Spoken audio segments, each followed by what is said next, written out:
Praise the lord. ఈరోజు దేవుని వాక్యము ఇర్మియా గ్రంథము 15వ అధ్యాయము 20వ వచనము.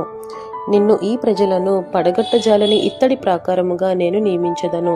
నిన్ను రక్షించుటకును నిన్ను విడిపించుటకును నేను నీకు తోడయుందును గనుక వారు నీ మీద యుద్ధము చేయుదురు గాని నిన్ను జయింపకపోదురని యెహోవా సెలవిచ్చుచున్నాడు.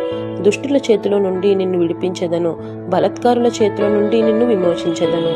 ఆమేన్. హల్లెలూయా. దేవుడిచ్చినటువంటి గొప్ప వాక్యము మనందరి జీవితంలో నెరవేరునుగాక. ఆమేన్.